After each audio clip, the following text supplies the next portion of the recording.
demons whispering in your ears making you do things you know are bad. Or it could have just been your own bad judgment.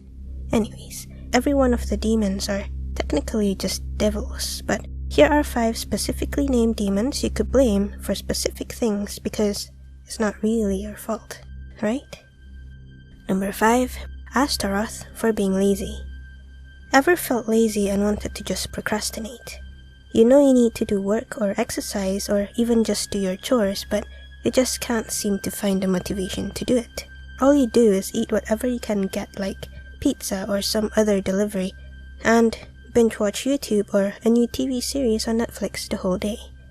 You said it's just going to be today, you needed the rest, but you end up continuing your procrastination for days.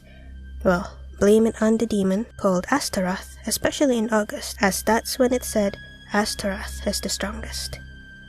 Astaroth is the demon that provokes laziness, vanity, and rationalization.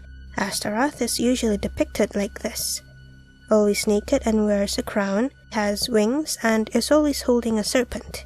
He also has a weird mount that has a serpent tail and also has wings.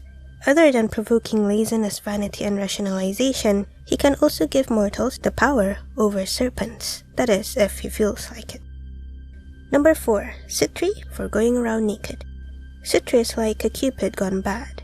He can make people fall in love, or rather, lust for each other. He can also make people bury themselves naked whenever he desires. He is depicted with the face of a leopard and the wings of a griffin. But in human form, he is said to be very handsome and charming. Well, being a leopard, I could imagine something smooth, slick, and classy. But who knows? Number 3. Beelzebub for gluttony. Gluttony is one of the 7 deadly sins. So whenever you feel the need to eat more than you should, or it seems like you can't go on a diet and you're just eating, and eating, blame it on Beelzebub rather than self-control. Other than gluttony, he can also entice jealousy, murder, and even war. Beelzebub is said to be a fallen angel according to Christian demonology and from the Testament of Solomon. He is described to have a fly's features and is said to be a demonic fly who is also known as Lord of the Flies. Maybe that's why in some cultures, if you see a big fly that comes out of nowhere for no particular reason, people say it has something to do with the devil or it's bad omen. Number 2. Agares for foul language. Agares is a demon that is depicted as an old man riding a crocodile with a bird on his hand. He apparently likes to teach all languages and tongues, causes earthquakes, and could grant or strip a person's noble title. Though in the description it says teaches languages, Agares is known to be rather rude and has no manners. He is the best when it comes to using foul language and would encourage people to use it. So any of the foul words that ever comes out of your mouth, blame it on Agares. Number 1. Azazel for everything bad. In Islam, jinns are one of God's creation. They were made from fire while angels were created from light. Jinns were on earth first before humans, so we could say some of them might be good and some might be bad because they have their own individuality. Azazel is a jinn, and he was once technically ranked as high as one of the angels despite being of an entirely different species and lived in the heavens with them as one of God's worshippers. But everything turned sour when God made Adam, the first human ever existed, and was intended to live on earth with them. God made Adam from dirt or clay, so Azazel felt far more superior than Adam.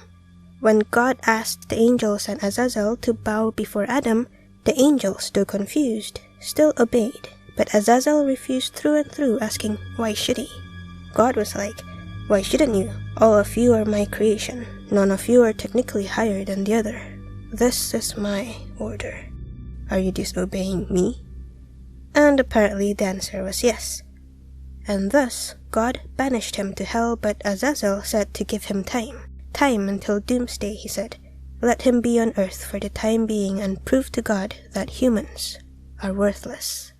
Only God knows why he approved of this. Maybe there's a reason, maybe because of his kind heart, seeing his creation disappointing him, like parent and child, and giving him a chance, or maybe it's just meant to be. So Azazel got his extension for his condemnation. Then on earth, Azazel recruited an army of the jinns to achieve his mission, which we now call them Satan or devils.